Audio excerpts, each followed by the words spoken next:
Xia Wanqing stood in the corner of the conference room, her fingers unconsciously rubbing the silver-gray wristband on her wrist. It suddenly became hot, which startled her. Outside the window was the afternoon sunshine of Shanghai's tall buildings. The supervisor coldly read out a list of her work mistakes. The tampered customer information caused the project to collapse. She felt like her name was being mentioned repeatedly, like a dull knife cutting away the last bit of dignity, and the fear of unemployment came flooding in. After the meeting, she returned to her workstation and stared at the wristband alone in deep thought. In the past 6 months, I have worked hard all night, but failed due to the conspiracy of my colleagues. A small electric current suddenly rushed from her fingertips into her brain, and her body couldn't help but tremble slightly, as if some unknown force was slowly awakening. In the 20-square-meter apartment at night, she sat alone under the lamp, her wristband glowing with a faint blue light. She strained to remove it, but the buckle clung to the skin like a living thing.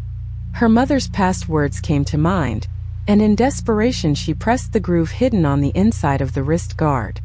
Invisible electromagnetic waves spread from her brain, covering the entire room like a spider web.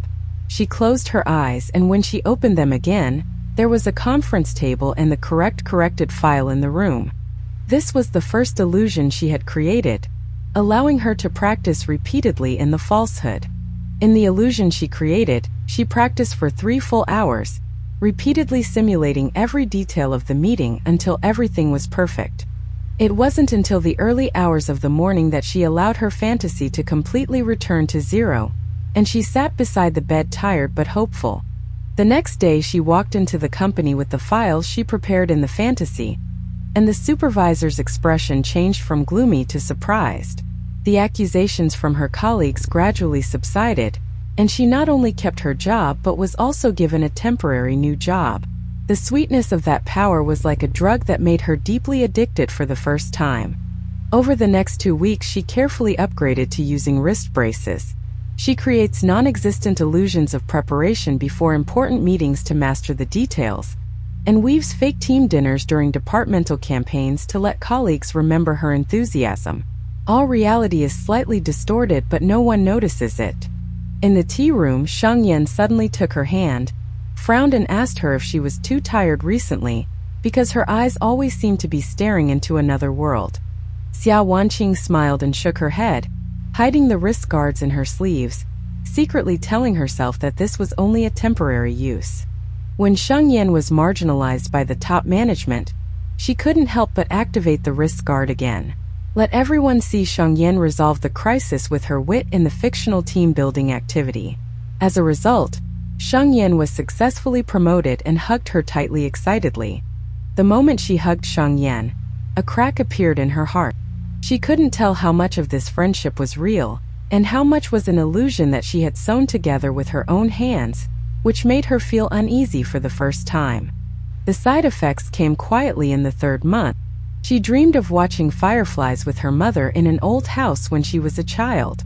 When she woke up, she couldn't remember the exact sound of her mother's laughter. The temperature of the wristband was getting higher and higher, seeming to be absorbing the precious memories in her mind. As the pressure mounted, she decided to create a larger-scale illusion. With Jiang Chen's help, he rented a hidden old warehouse as a safe house.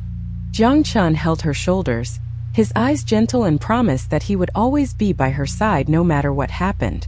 On a rainy night, she received a video call and saw Sheng Yan, blindfolded by Sibu, appearing in the cold basement scene.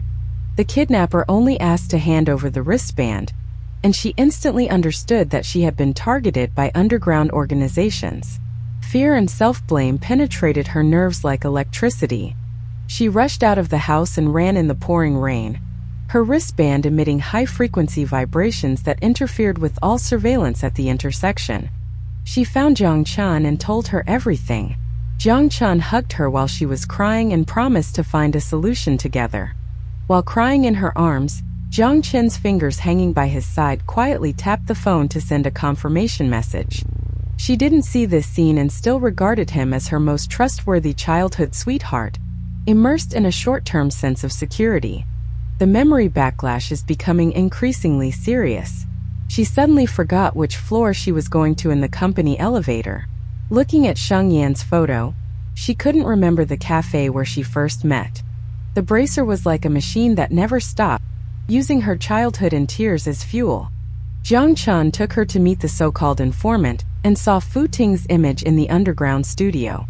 Wearing a perfectly tailored suit, the man's cold eyes revealed that the bracers were memory harvesters designed by the organization from the beginning, and the users would eventually become empty shells. The truth hit her heart like a heavy hammer. She escaped from the studio and broke down crying in Jiang Chen's car. Jiang Chen held the steering wheel tightly and only said that he would protect her. That night they hid in a remote hotel, and she saw a strange version of herself in the bathroom mirror, who had not slept peacefully for 2 weeks. She decided not to run away anymore and to confront the organization head-on.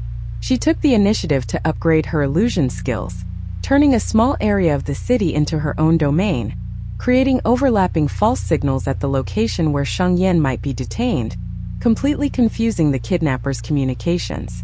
On the eve of the rescue, she sneaked into the organization's stronghold in the suburbs and found Jiang Chen's file in the monitoring room.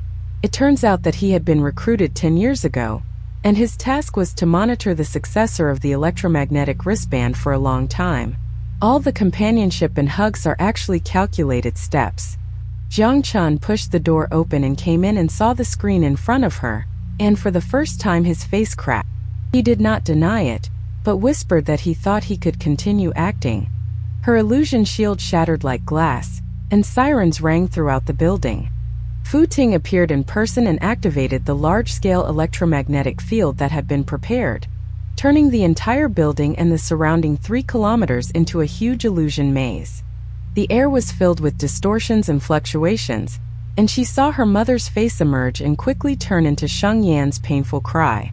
She chased Fu Ting in the corridor where reality and reality intertwined. His illusions are 100 times more sophisticated and can turn the ground into quicksand and make the walls sprout sharp blades. Her childhood memories kept leaking out of her mind like sand, but she still used her last will to build a real passage. The climax reaches the core device room. The huge instrument composed of ancient metal and modern chips is the mother body of all wrist guards. Fu Ting stood in front of the instrument, preparing to absorb her last memory to complete the illusion empire covering the entire city. She chose the most painful way, actively intensifying the backlash, and poured all her remaining childhood memories into the instrument to cause a short circuit. The severe pain was like thousands of needles piercing her brain. She saw the picture of her mother's smile turning white and disappearing little by little, crying her mother's name. She smashed the core chip of the instrument with all her strength. The electromagnetic wave of the explosion knocked Fu Ting over and threw her more than 10 meters away. The world went completely silent at that moment, leaving only the sound of heartbeats and the patter of rain outside the window. When she woke up, she was lying on the hospital bed, with Xiang Yan standing next to her with red eyes. The wristband had been smashed into pieces, and the pieces were contained in a small iron box. Jiang Chen stood at the door and did not come in. He had lost a lot of weight, and there was only deep exhaustion and regret in his eyes. The days after being discharged from the hospital are like the filters being washed away. She quit her job and opened a small coffee shop with Xiang Yan. She stopped creating illusions and learned to listen during real conversations. Jiang Chen would come to the store every Wednesday to help move goods, and they carefully rebuilt their relationship. One rainy evening, they were the only 2 people left in the store. Jiang Chen asked her softly if she regretted it. She shook her head and looked out the window at the real neon lights blurred by the rain. She reached out and held his hand, interlocking their fingers. They are like waking up from a long dream, ready to start over in this imperfect world.